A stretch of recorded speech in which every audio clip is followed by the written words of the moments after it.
Good morning, everyone. My name is Professor Mary Crock, and together with Dr Rosemary Gray, we are the co-directors of the Sydney Centre for International Law. We are delighted to welcome over 200 of you via Zoom, and we have at the moment round about 15 in the room, including many of the speakers today, which I think is very, very exciting. With no further delay, I would like to ask Rose to just give us some pointers on any tech issues we may have. Thanks everyone, lovely to have you joining. I've already given instructions to those in the room. Those of you who are joining from Zoom, welcome. We're so happy to have you here. There is a chat function, and so if you have questions during any of the panels, you just simply type your questions into the chat function and the chair can collect those and bring them to the room for answering. And if you have any questions that you want to ask outside of the tech function, I suggest you email the events coordinator, Simrang Singh, who has been emailing you, and she'll be able to help you with things like Zoom logins. Thank you. Thank you. And it is our very great pleasure and honour to ask our Dean, Professor Simon Bronnett, to open the conference and do the acknowledgement of country. Good morning, everyone. Thank you, Mary. Thank you, Rose. Welcome to Sydney Law School. Ini Kalawagan Mari Pujari Gadi Nurda, which in the language of the Gadigal, the people of the Gadi, the beautiful plants that you can see here on the slide, we are meeting here. Admittedly, only 15 of us in the law school. And many, many more. And I know I've seen the list of more than 100 plus participants zooming in not only from around Australia, but also across the globe. It's my privilege to acknowledge country.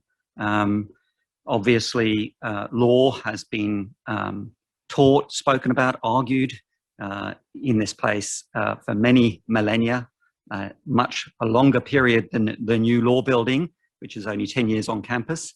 I think it's incumbent on all of us to show respect to Gadigal. The people of the Gadi are various nations in Australia, but also First Nations people globally. And I'm delighted when I'm looking at the program and particularly to commend the organisers, and I know the Sydney Centre for International Law has done a great service to the community that during a period of COVID and the challenges around it have brought together an amazing group of high quality speakers. So I'm delighted to see that program, and the themes of course are touch on First Nations, are thoroughly engaged with. And I should say I'm particularly engaged with this topic at the moment, not only because of our strategic plan and the way in which the university is committed to addressing First Nations challenges, not only within the university, the sector, but also more broadly. But because I'm reading Henry Reynolds' new book, and it's probably not appropriate to be plugging a book, but as you can see, it certainly gets the approval of the Dean of Sydney Law School. And in fact, I think every law student enrolling should read this. It should be compulsory reading. The subtext is history, sovereignty, and Uluru Statement. But it isn't just about the political situation today. And that's why it's incumbent on all international lawyers to engage with this book. It really uncovers a much more nuanced story of how international law norms were being debated and contested and understood and challenged for many decades after the British arrived. So I think it's a really important book. It's making me think and rethink ideas of sovereignty. There's my plug for Henry's book. Of course, Henry's work was very influential in the Mabo decision, but as he points out, Mabo never touched upon sovereignty. It was just a property. And I think this is, an important chapter that international law scholarship can bear on this topic going forward. So look, in the life of a busy dean, my natural inclination would be to stay and to really enjoy the wonderful presentations. I can't because I have a completely packed schedule, including in lunchtime, an extraordinary school board meeting. So I will have to say adieu, but to wish you all the best for a wonderful and engaging conference today. And if I do get a chance to get back during a tea break, I will definitely come and chat to the people here who have joined us in person. So stay safe, everybody, and enjoy your conference. Thank you.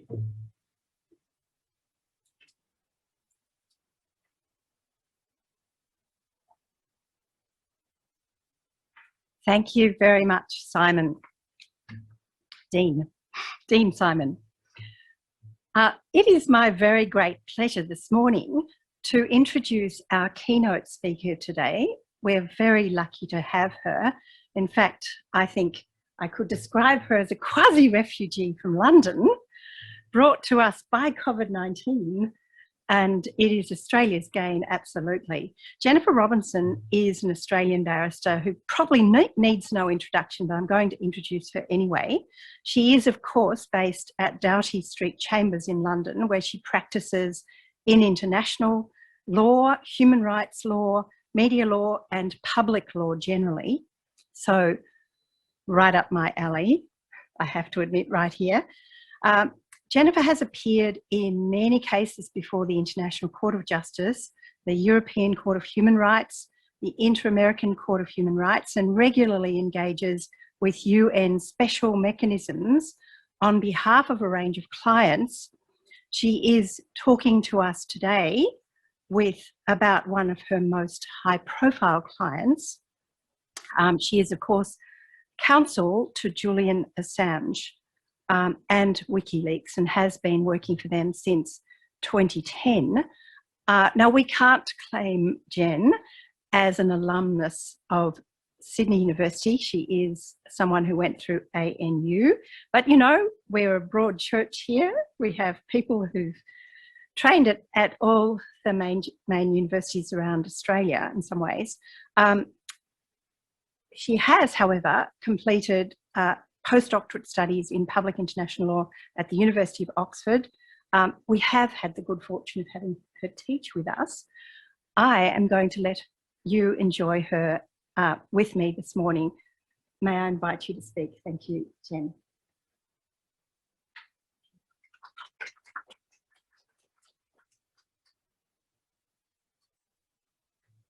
Thank you, Mary. Thank you, Rosemary, for inviting me to come and join you here in Sydney.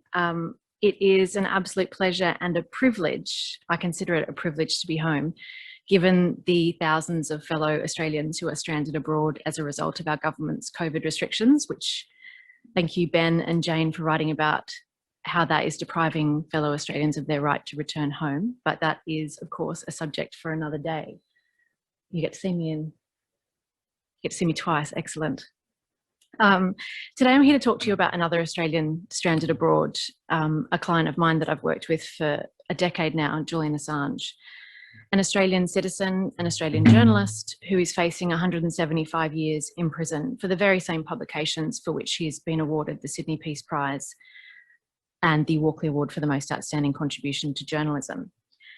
As you sit here today, he sits in a high security prison in London where there have been numerous deaths as a result of COVID, at risk of contracting COVID, where he's been for almost 2 years at the behest of a Trump administration indictment, which has been universally condemned by media groups, free speech organisations, and those who care about free speech all over the world. Despite having won the extradition challenge last month, he remains in prison pending a US appeal. But the injustice of this situation could not be more obvious. When I was first approached to represent Julian in 2010, I could never have imagined how many international law subjects were going to come up and how many international law areas I'd have to advise upon. Nor could I have imagined how important WikiLeaks publications would be in international tribunals as evidence, but also in my own work. But over the past decade, events and developments have required me to advise and be involved in a variety of international law issues. And I must emphasize this is a non-exhaustive list of the matters that have come up. But from asylum to arbitrary detention, from diplomatic protection to diplomatic immunity, from the right to a fair trial to the right to be free from torture, and most recently, the prohibition on extradition for political offences. All of these issues and how they've come up in this case have raised serious questions for me about the international rule of law. As international lawyers, we are all familiar with the critiques of international law, that it's not really law because it's not enforceable. And those critics will cite examples about how it's only really enforced when powerful states band together and make it so, and that states only comply with it when it suits them, their political aims, or when political power permits it. Julian's case provides those critics with the perfect case example about how respect for international law is more about power and politics than it is about the law. Today, I want to highlight a couple of those international law issues that I think best demonstrate that point. I'm going to be talking about asylum and non-refoulement, arbitrary detention, and the prohibition on extradition for political offences. But it would be remiss of me not to finish with a few remarks about diplomatic protection and the inaction of the Australian government to protect this particular Australian citizen. But first,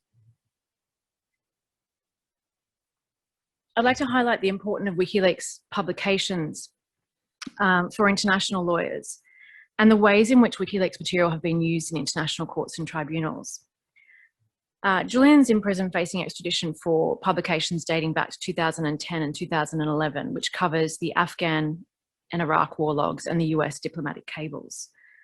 These award-winning publications provided the public and us as lawyers with evidence of human rights abuse, war crimes, and corruption the world over.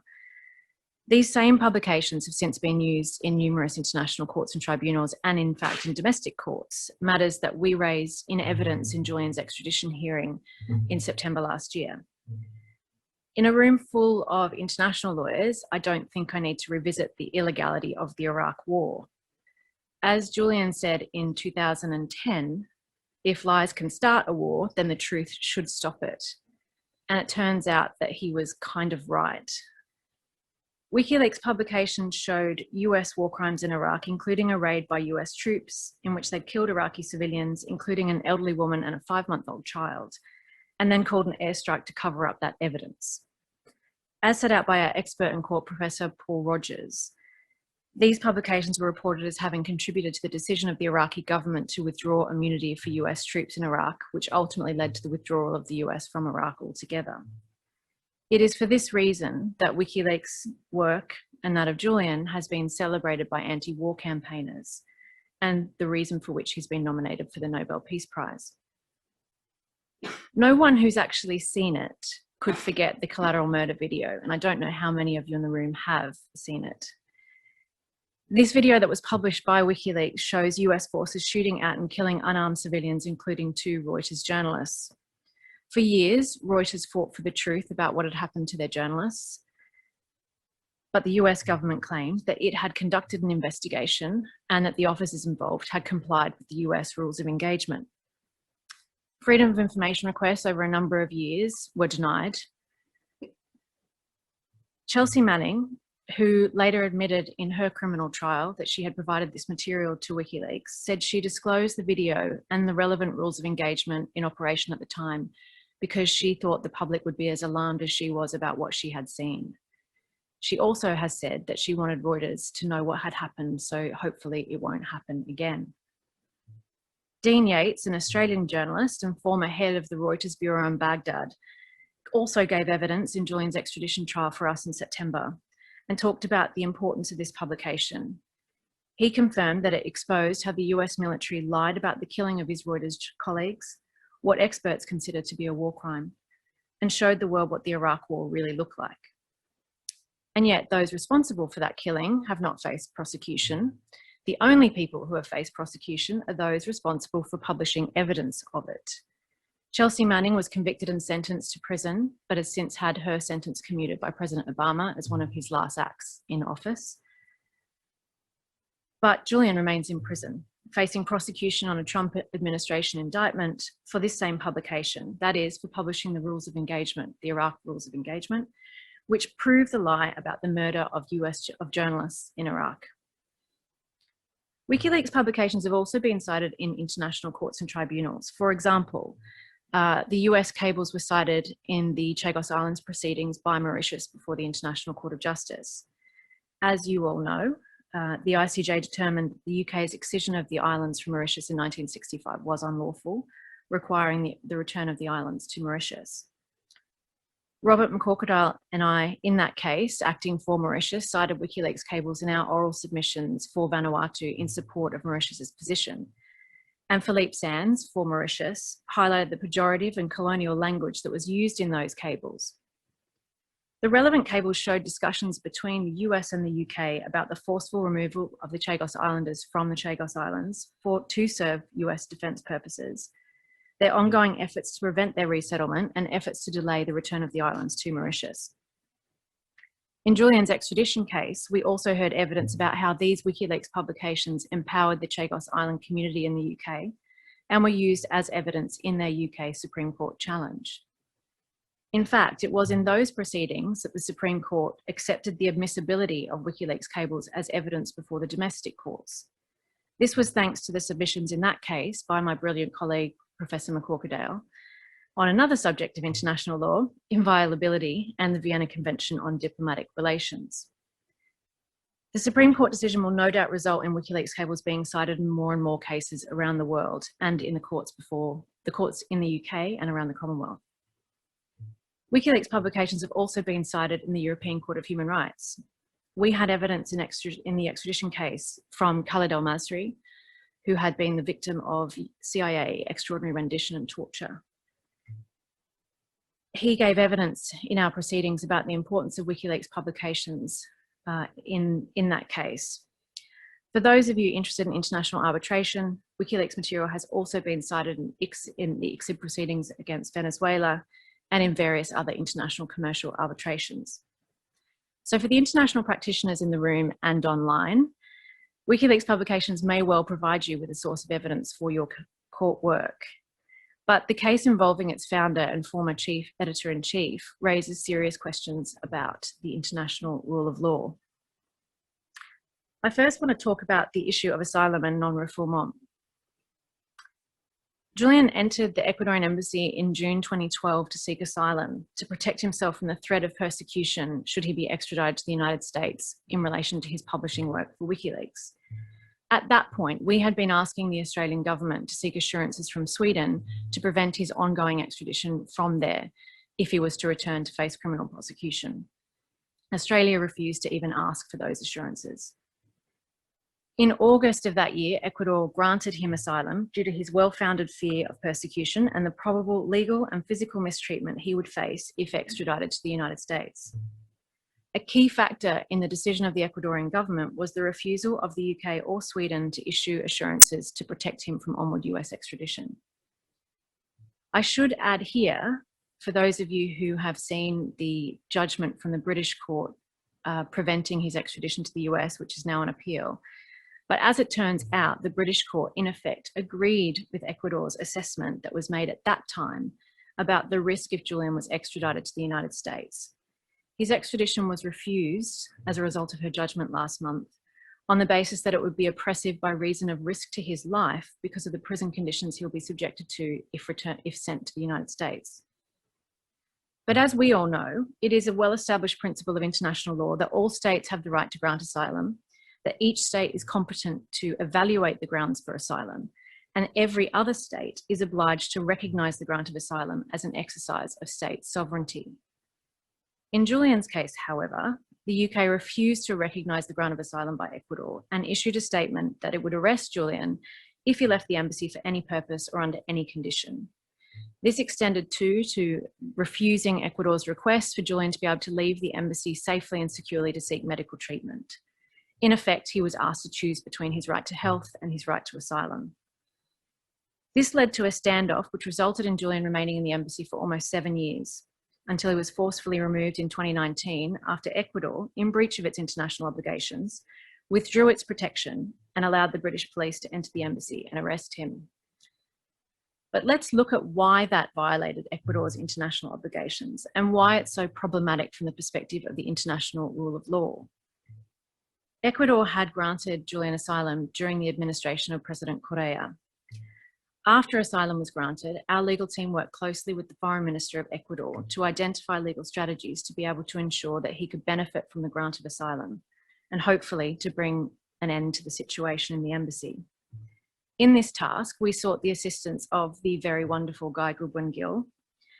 Professor Goodwin-Gill gave evidence in Julian's extradition case explaining how he came to the embassy with me to advise on asylum issues, and that, like me and the rest of Julian's legal team, he learned from criminal proceedings now afoot in Spain that he had been unlawfully spied upon and his electronic devices interfered with. As he pointed out to the court in his evidence in Julian's extradition case, the unlawful spying and interference with legally privileged material was yet another violation of international law in Julian's case, based on the principles set down by the ICJ in Timor-Leste's application against Australia. But in working with Ecuador to try to enable Julian to safely leave the embassy, a number of different legal strategies were considered. One option was for Ecuador to take a case against the UK at the ICJ under the dispute resolution provision provided under the 1951 Refugee Convention. This would have been the first case of its kind, and we would have argued that it was a violation of international law for the UK to refuse to recognise the grant of asylum. Ultimately, however, the Correa government decided to refer the matter to the Inter-American Court of Human Rights for an advisory opinion on the right to asylum. Their rationale turned out to be prescient. The goal was to have the court opine on the principles that applied to Julian's case, which would bind any future governments of Ecuador and of the US, and, it was hoped, would provide protection for Julian and for future Ecuadorian governments coming under US pressure to hand him over. As it turned out, the Correa government was absolutely right to be concerned, but the advisory opinion turned out to be no protection at all against US pressure and President Moreno's about-face on Julian's asylum.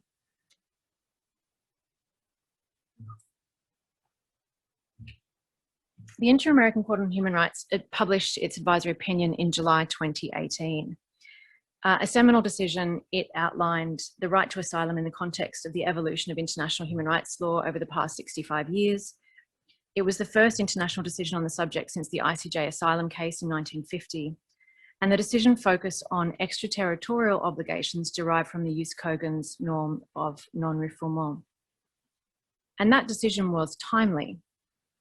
At that time, there was widespread media speculation that President Moreno was going to remove protection and force Julian out of the embassy. Vice President Mike Pence had just visited Ecuador and met with President Moreno, had said publicly that they had raised Julian's case, and the president had said that he would be coordinating closely with the United States in the future on next steps in his case. Working with the head of our international legal team, Baltasar Garzón, we filed an amicus brief to ensure that the court heard not just from Ecuador, but from us and from Julian's perspective as his defence team. The court's decision affirmed the principles that we had put before it. The decision made clear that Ecuador could not return Julian to the British authorities if there was any risk he would be extradited to the United States, which was the basis upon which he had been granted asylum. The key findings of the court I won't go through, but I definitely recommend you read it. Effectively, it affirmed the principle of non-refoulement as of paramount importance under customary international law. It affirmed the right and duties of states not to expel a person or otherwise extradite them to a third country where there was a risk of being sent on to another third country, that this was enforceable for an individual outside of the territory of the state inside their embassies. And the court also made some comments about the fact that a person cannot be left in limbo indefinitely, and that diplomatic measures must be taken to request the territorial state, in this case the United Kingdom, to permit safe passage or other measures in accordance with international law to ensure those applying for asylum have their rights respected. As an aside, in another example of how political power and pressure trumps international law, we did seek to find a measure consistent with international law that would allow Julian to leave the embassy safely when he was appointed a diplomat through his diplomatic posting and the immunity that that should have provided him. But that subject requires more time than I have today, and I refer you instead to publicly available material, our submissions in the extradition case, and an excellent EJIL blog written by the wonderful Dr Cassandra. Despite the advisory opinion ruling, it was apparent to us that President Moreno was going to remove Julian's protection and hand him over to the British authorities. By that time, the Trump administration was in power and had made very clear that they were going to seek to prosecute him. So US extradition was clearly a very real risk. We then filed an application for precautionary measures to the Inter-American Commission on Human Rights on the basis that handing him to the UK would violate the principle of non-refoulement, violate his human rights, and cause him irreparable harm. That application was made in respect of both Ecuador and the United States based on the principles laid down in the advisory opinion. The application for precautionary measures was refused in March 2019. However, the Commission did say, in giving its ruling, it instructed Ecuador that it had an obligation not to expel Julian, directly or indirectly, to the US, in accordance with the advisory opinion of the court. A month later, in April 2019, Ecuador went ahead and did it anyway. Ecuador's own Human Rights Commission put out a statement saying that Ecuador had violated its international obligations and Julian's human rights. But by then it was too late. Julian had been arrested by British police and immediately served, just as we warned, with a US extradition request, the very outcome we warned of and the very outcome his asylum was designed to protect against. He was then handed the most severe sentence for breach of bail in the UK, despite having sought asylum under international law. For critics of international law, this is a great example to question the effectiveness of international law remedies and to show how, no matter how important the international law principle, in this case, Jus Cogens norm, political pressure from powerful states will win the day. Another subject that has been created widespread controversy during our representation of Assange is the issue of arbitrary detention. This is one which I think is important in highlighting the hypocrisy of democratic states when it comes to compliance with international law. So after about 3 years being stuck inside the embassy with no end in sight and no hope for any negotiation with the British authorities, our legal team decided to file a petition to the UN Working Group on Arbitrary Detention.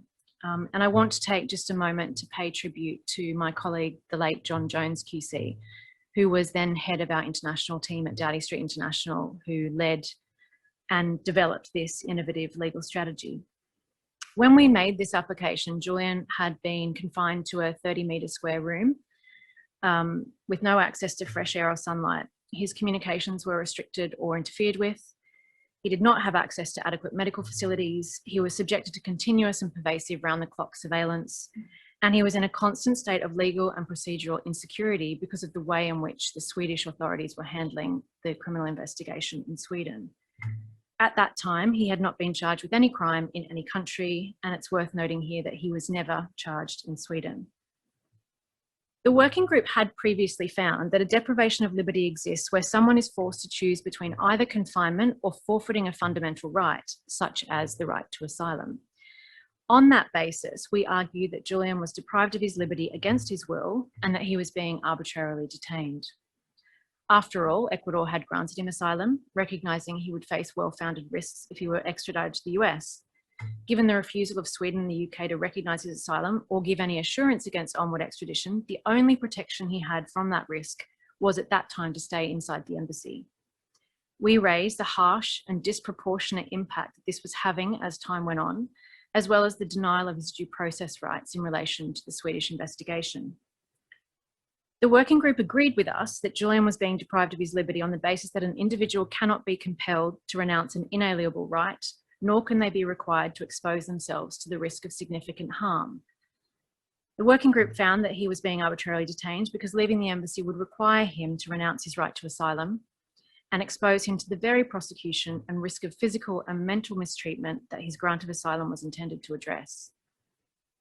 The UN experts also found that Julian had suffered grave due process violations and that his circumstances had effectively amounted to solitary confinement, which seriously compromised his health and his family life.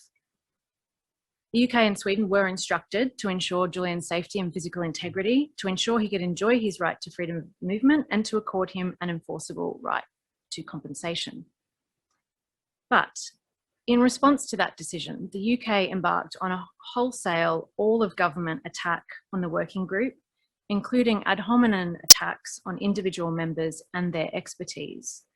For example, Philip Hammond, the Foreign Secretary at the time, attacked the working group as being, quote, made up of lay people and not lawyers. Also not an accurate statement. Both the Foreign Secretary and Prime Minister David Cameron made separate but identical statements describing the ruling as, quote, ridiculous. And on the day of the ruling, the Foreign and Commonwealth Office Minister Hugo Swire went even so far as to tweet a picture of himself holding his dog with the hashtag arbitrarily detained, clearly aimed at mocking and denigrating the working group decision. As Professor Leora Lazarus wrote in her analysis of the relevant legal principles at that time, this decision cannot fairly be described as, quote, ridiculous. She also pointed out the danger of allowing the application of human rights principles to be coloured by people's opinion of Assange. The General Counsel for Human Rights Watch described the UK's response as, quote, deplorable, and said, and I quote, not what one expects from democratic governments who usually support the UN mechanisms and international law. Indeed, in the past, the UK has welcomed working group decisions and encouraged other states to comply. One very famous example of that is, of course, them calling on Myanmar to respect the decision of the working group to release Aung San Suu Kyi. Former working group chair, Professor Mads Andernes, pointed out how rare it was for decisions of the working group to result in such attacks from the government in question, particularly from democratic governments. He warned that the statements from the UK aimed at weakening the authority of the UN body for short-term opportunistic gain had caused damage to the UK at the UN and affected their moral authority on human rights around the world. Indeed, the UK's response to the working group ruling has since been cited by the Maldives and Sri Lanka to justify their own non-compliance with working group decisions and UN commitments to investigate war crimes. Julian remained inside the embassy for a number of years after the working group decision or ruling. In December 2018, the working group issued a statement calling on the UK to comply with it, more than 2 years after its original ruling, stating then that it was time that Mr. Assange recovers his freedom. Their statement went further, saying to the UK, and I quote, states that are based upon and promote the rule of law do not like to be confronted with their own violations of the law. That is understandable. But when they honestly admit these violations, they do honour the very spirit of the rule of law, earn enhanced respect for doing so, and set worldwide commendable examples. But the UK did not comply.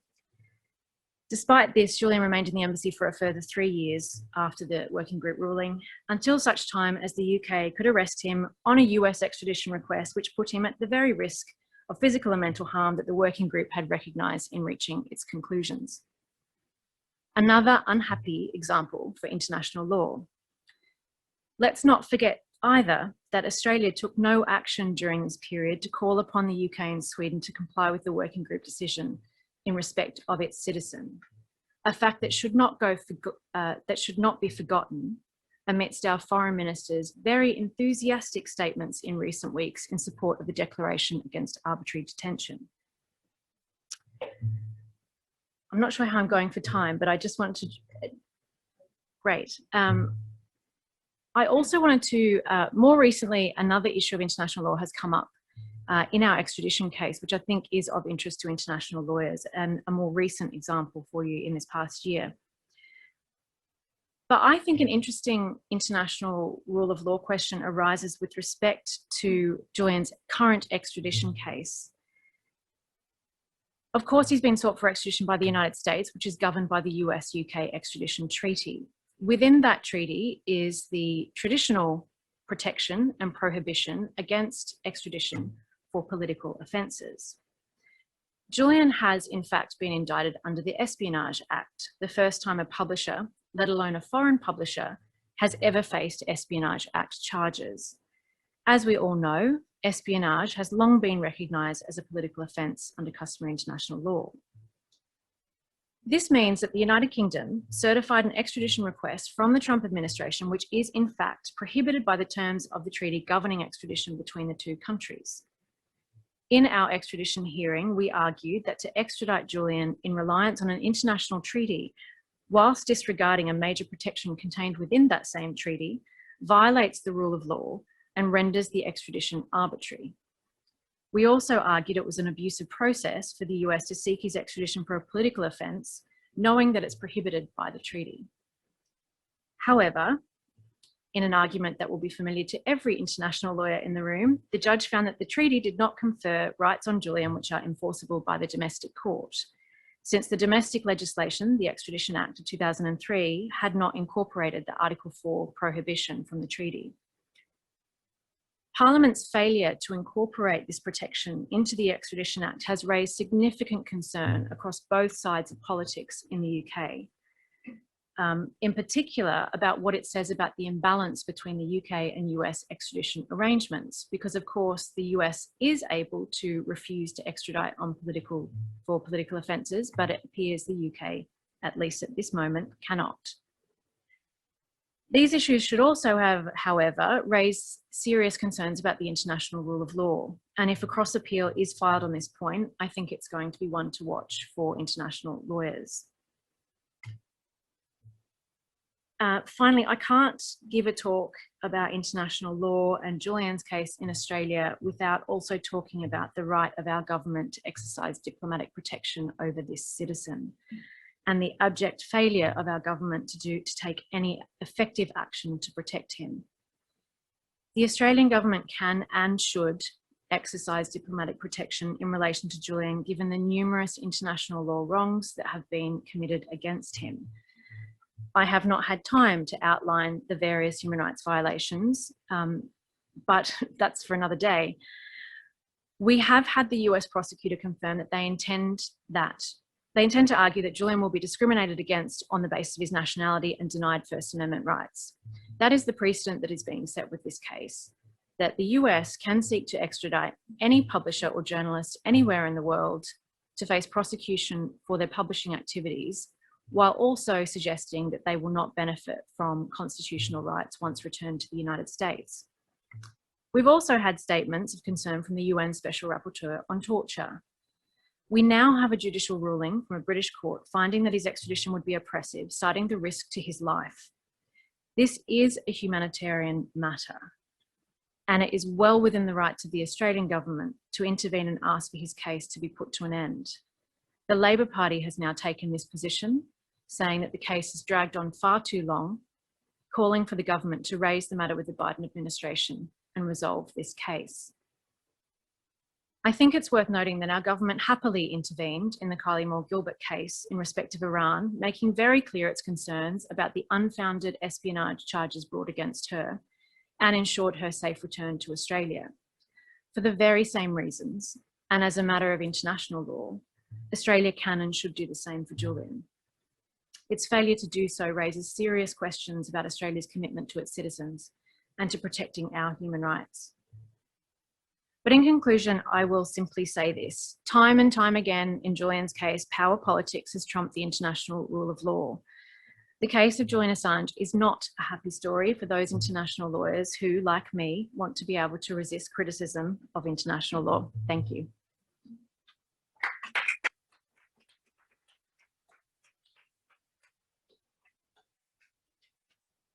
Jennifer, thank you very much. We actually have a good 10 minutes.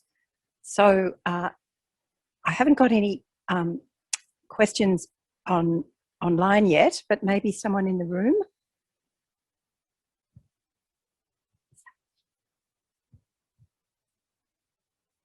Ben, I'm sure you've got one.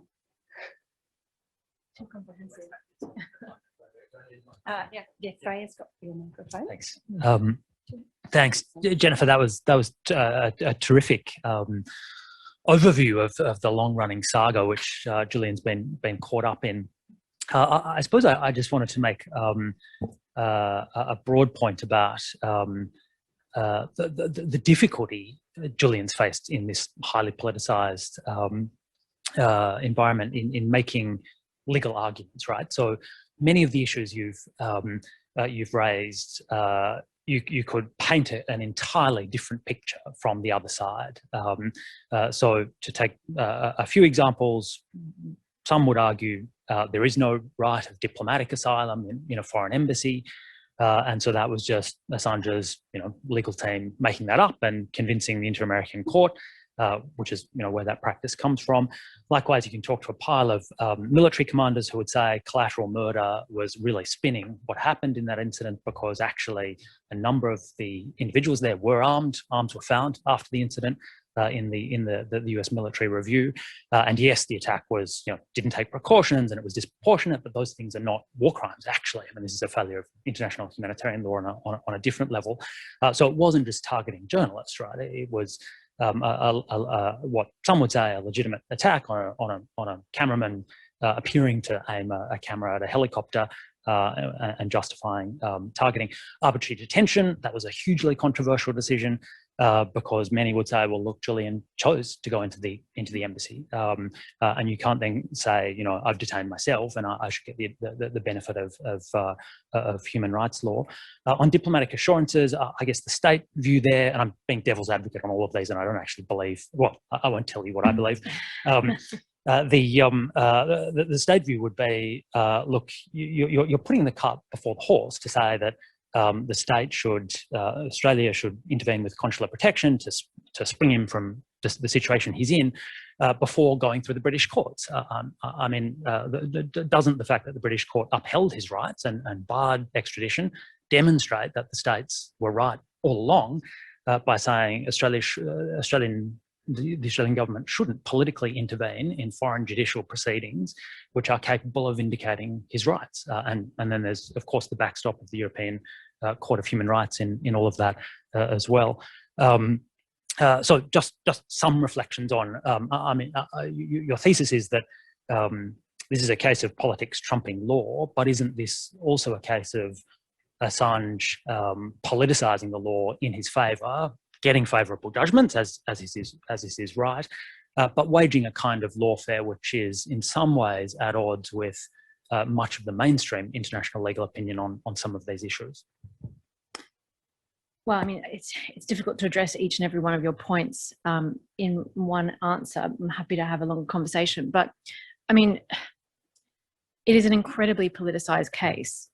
And as you said, we have got rulings from international tribunals and bodies in our favour, bodies of experts who have reached legal conclusions which have not been respected. And the point of international law, I would have said or thought, is that whether you say that this is lawfare, it's certainly lawfare on behalf of governments against him, I would definitely say that, and that we've tried to do the best we can as his legal team to use the mechanisms available to us to point out the principled positions around this.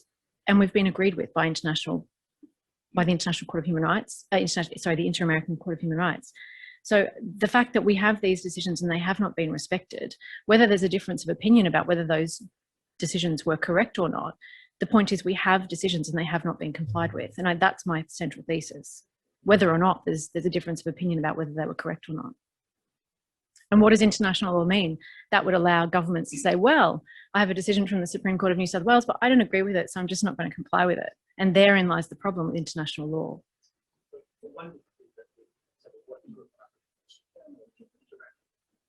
So the working group or the Inter-American advisory opinion, I mean, these are not binding decisions, right? And so this is something that Australia always tells us, right? When we bring UN Human Rights Committee cases, they say, look, these are just recommendations. They're not binding judicial decisions. So they're opinions, we can take them or leave them. And they're, some people regard them as authoritative. Others, if they don't like them, don't regard them as authoritative, but there's certainly no obligation to follow them. But that's the problem. That's what I'm saying. This is the exact critique of international law, that even though we have rulings from these judicial bodies, the Inter-American Court is no doubt a judicial body, even if you can dispute the working group's composition. That is the problem with international law, that we have decisions from courts, and what does it mean? Yeah. And so that is the central critique of most domestic practitioners, is that, well, how is this law? Jen, can I just jump in here? We have a question from one of our observers asking what means or course of action do you think are available specifically with regard to the UK's breach of its own extradition treaty with the US? Is it possible to take that before an international court? Because I'm in the middle of this and in an active case where we're talking about it, that's not something that I'm going to talk about today. Well, okay. I'm open to hearing everyone's ideas. Okay. We have Freya. We might start with Jeannie Huang and then we'll come to Ron McCallum. That's right. Thank you very much, Jennifer. I really enjoy your presentation. My name is Jin Huang. I have to say I'm not an expert of public international law, but I'm really interested in your comments about what the Australian government as a home state, which I mean the nationality state of Julian Assange, should have done in this case. Because when I listened to your presentation, actually an idea hit me is there is another very famous extradition case, which is Meng Wanzhou's case in Canada. You're probably aware of that. Very similar issues, extradite to United States. In that case, the home state, China, has done everything it can to try to put a pressure on Canadian government and Canadian court to refuse extradite Ms. Meng Wanzhou to United States, which include, actually criticized by international community, is to Chinese government that they detain Canadian nationals in China, for whatever reasons, all kinds of measures. So my question is, what should a home state probably do or legally should done in this kind of case if its nationals has been detained by a third country, which the US government required to extradite, maybe for political issues? Thank you. It's quite difficult, maybe. It's okay. Well, the Australian government absolutely could have sought assurances on behalf of its citizen against onward extradition way back at the beginning, which could have resolved this case in, 10, 9, 8 years ago. And that is absolutely common in the extradition context to seek those kinds of assurances, but the Australian government refused to do so. And certainly now it's for the Australian government to raise concern about, we have a British judicial ruling finding that his life is at risk if he's extradited. And I would like to know what questions the Foreign Minister is asking the US about this case. I do think it's appropriate for Australia to raise concern.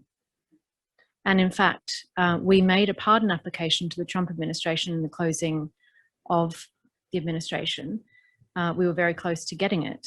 And I think had the Australian government supported that, we may well have resolved the case.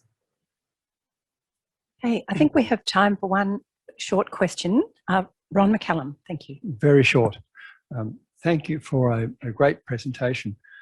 I'm doing work on persons with mental disabilities in the Australian justice system and in prison.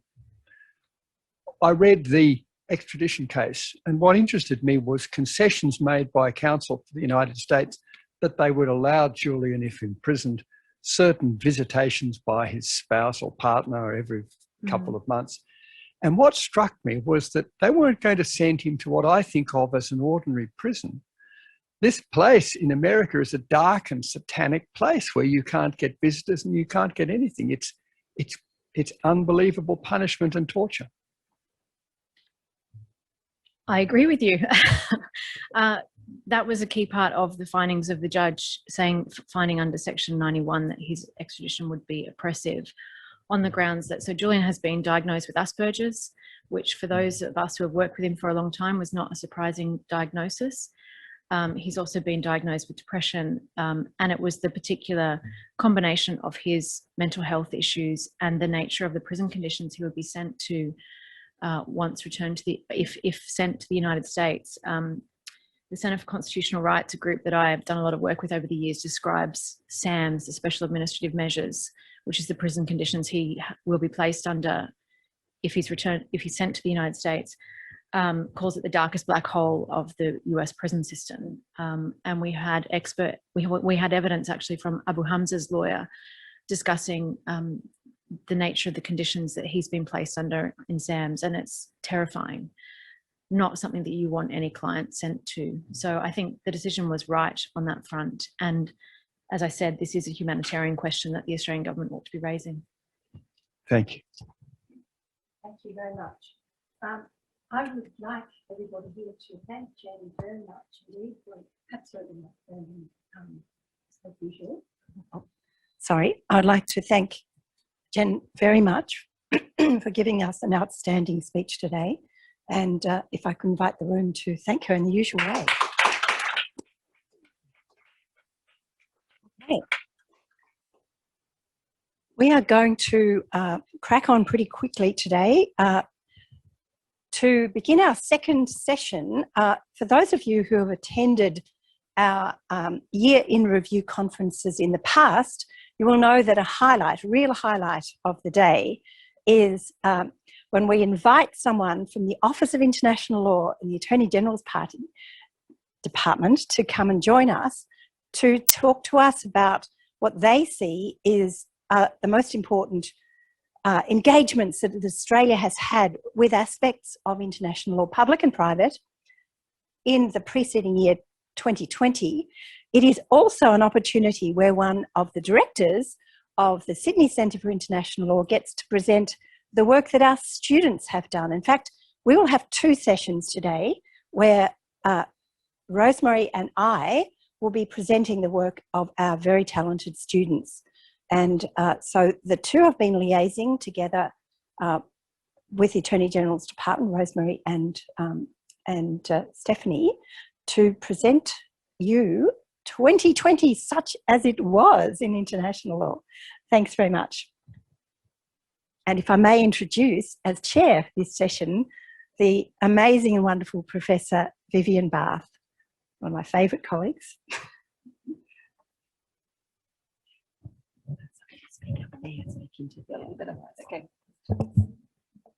Okay, well, thanks very much, Mary. I think actually you've done most of my work of doing the introductions here, which is excellent.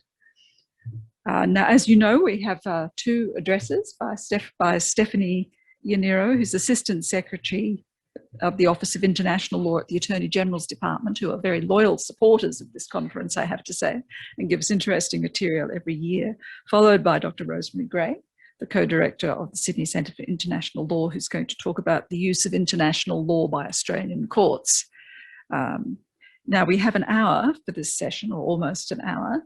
So if you could speak for, say, 20, at most 25 minutes to give time for what I'm sure are going to be a large number of questions by attendees in all parts of Australia and elsewhere.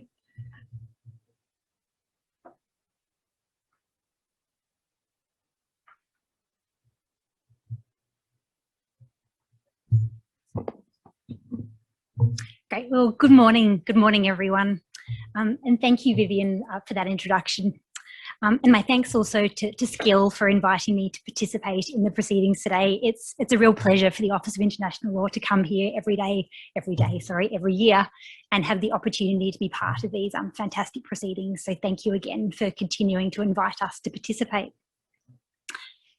As I said, it's a real pleasure to be here with you this morning, both in person with those of you who are in Sydney, but also for those of you who are tuning in virtually via Zoom. So in my presentation, I've been asked to speak to Australia's engagement in international dispute settlement proceedings and processes during 2020. And of course, our participation in those processes looked somewhat different because of the exceptional nature of 2020 and in light of the travel and other restrictions that were imposed because of the pandemic. But it was really great to see that those processes adapted and continued despite the challenges that were presented by COVID. We engaged in international dispute settlement across a range of different issues last year.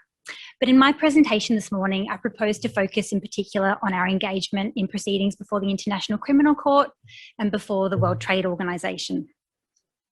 And before concluding, if I have time, I'll also briefly touch on Australia's involvement in some of the important dispute settlement reform processes that are currently underway.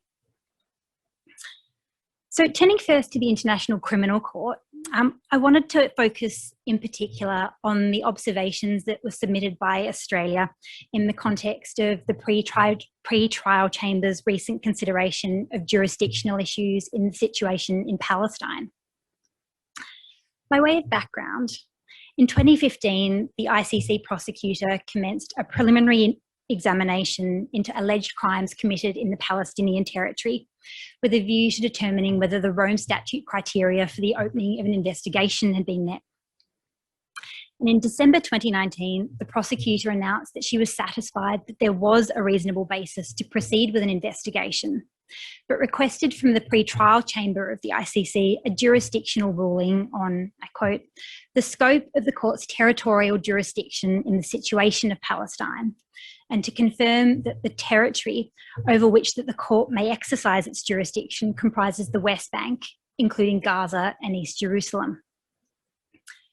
This was the first time that an ICC prosecutor had asked the court for a jurisdictional ruling of this kind. That is, in the sense that that request related to a ruling relating to an investigation as a whole, as opposed to an individual case.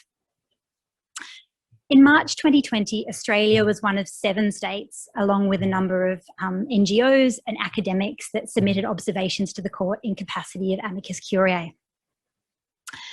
Those observations emphasise that Australia is a strong proponent of accountability for serious international crimes and a long-standing supporter of the ICC as an important accountability mechanism.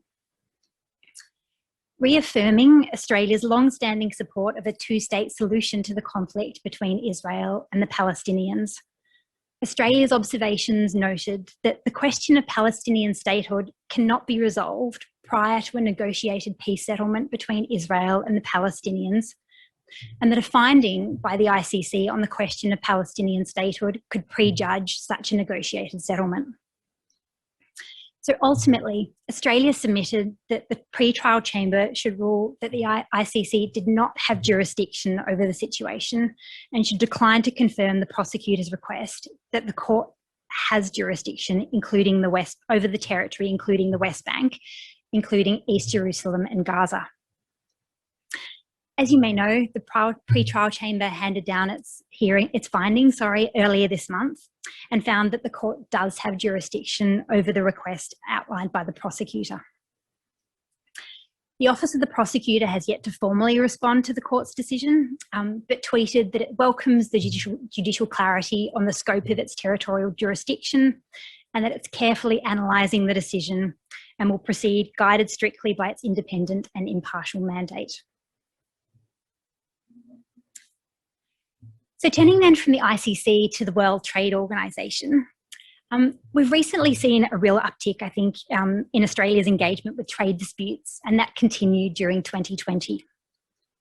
So in those disputes, Australia has robustly and successfully defended legitimate measures.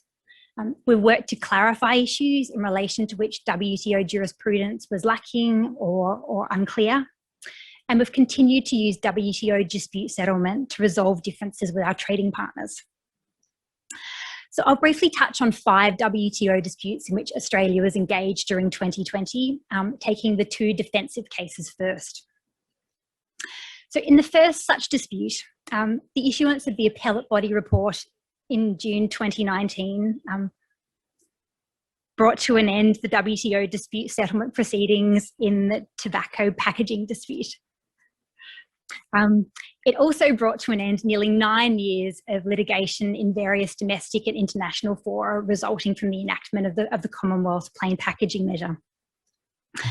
By way of background, in 2018, the WTO panel report had rejected all claims that Australia's plain packaging measure was inconsistent with WTO rules and confirmed that the measure was making a meaningful contribution to public health.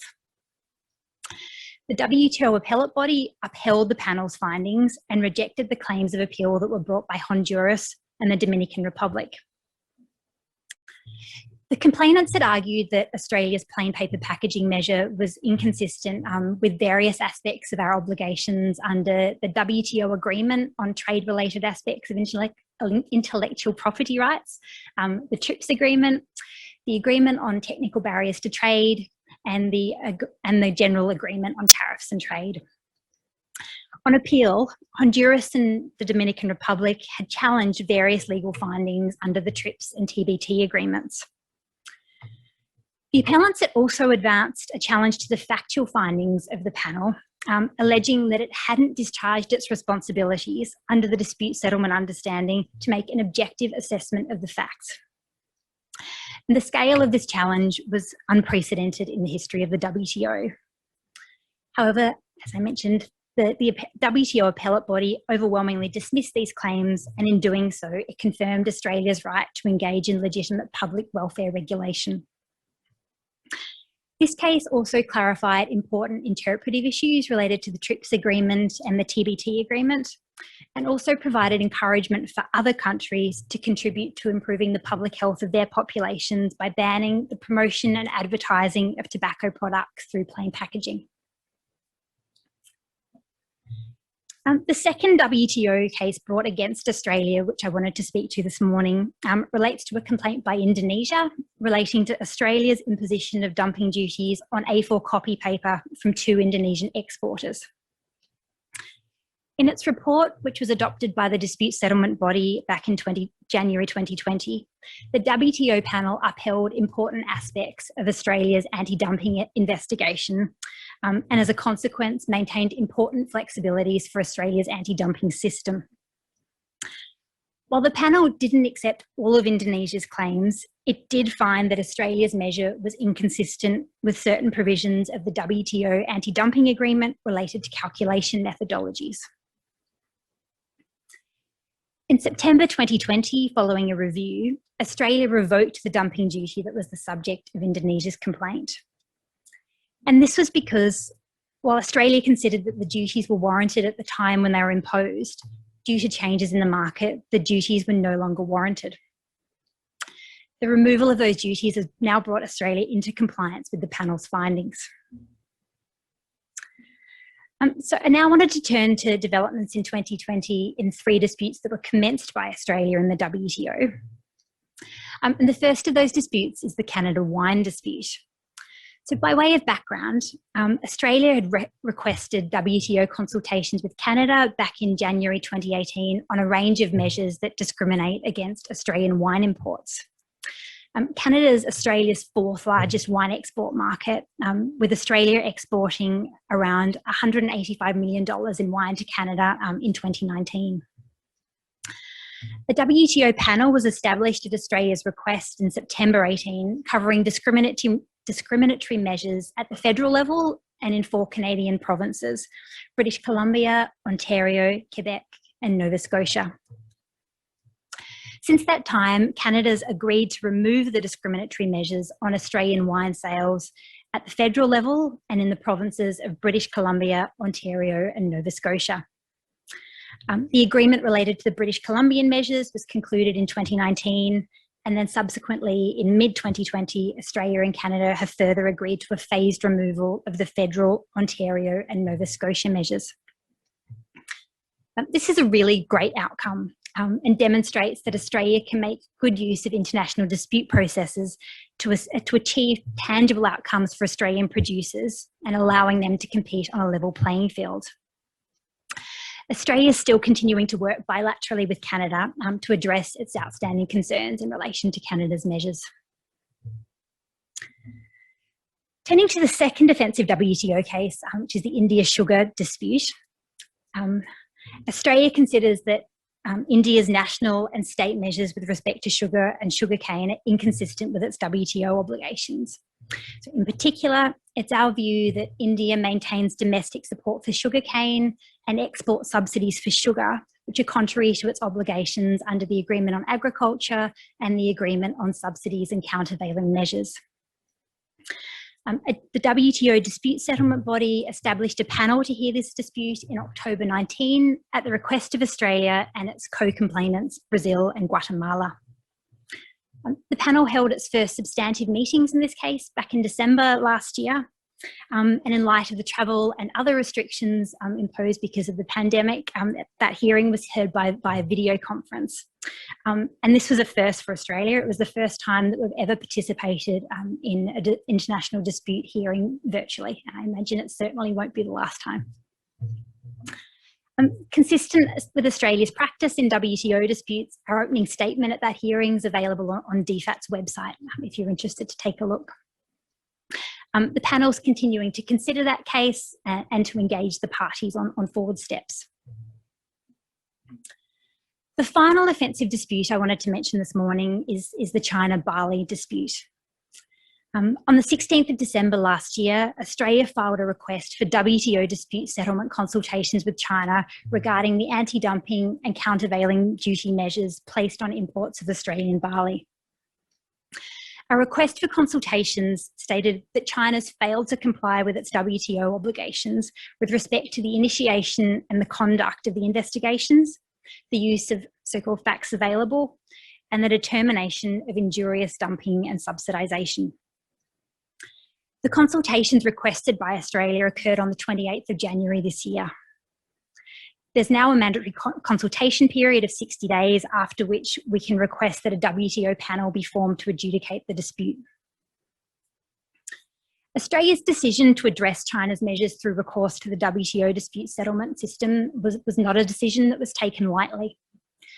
Since the imposition of the duties, Australia had raised its concerns with China, both bilaterally and through the relevant WTO committees. I understand that the Australian barley industry had also sought to address the investigation and the imposition of the duties through China's domestic administrative review processes. However, as with all disputes that Australia is a party to, it's our view that WTO dispute settlement system allows members to settle their differences over trading disputes in a respectful manner. So that concludes my brief snapshot of Australia's engagement in a number of dispute settlement proceedings during 2020. But before I conclude, I also wanted to touch on our involvement in a range of important processes which are aimed at the reform of dispute settlement proceedings last year. I think our strong commitment to actively participating in those processes is reflective of our interest in ensuring a strong international rule of law, of which robust dispute settlements are a key underpinning. The first reform initiative I wanted to touch upon is the current process to reform the ICC. Australia has been involved in a number of ICC reform initiatives over the years, but most recently, the Assembly of States Parties to the Rome Statute established an independent review to make concrete, achievable and actionable recommendations aimed at enhancing the performance and effectiveness of the court and the Rome Statute system as a whole. In February 2020, the independent experts sought submissions from states parties as part of this reform process.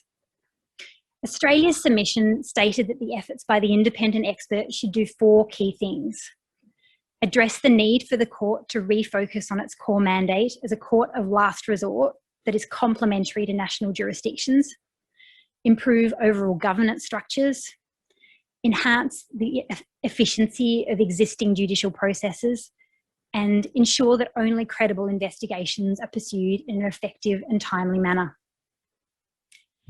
The independent experts handed down their report in September last year and took up a number of Australia's suggestions as priority recommendations for implementation. The report contains 384 recommendations.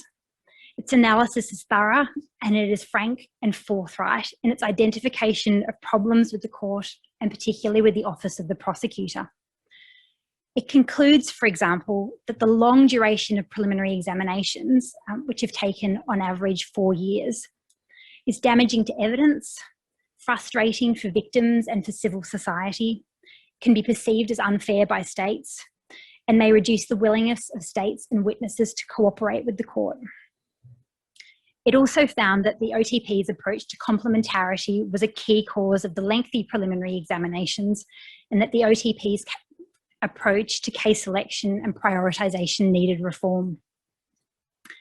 The Assembly of States Parties has now established a working group to assess and prioritise recommendations and to develop an action plan.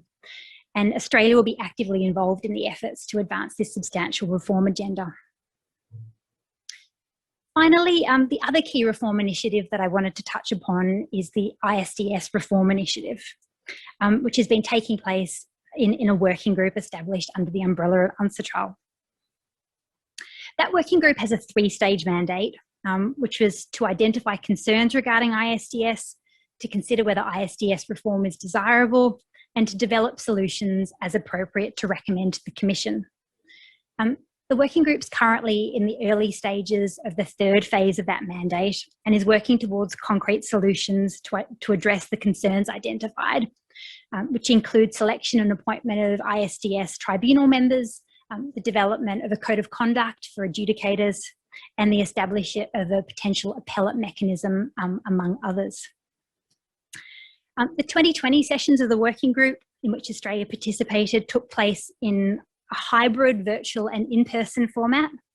And although not without technological or logistical challenges, including the somewhat nasty time difference for the 4 members of the Australian delegation, it's been our experience that the possibility to participate virtually in these sessions has overall increased participation and enabling many delegations and observer organisations to send more participants.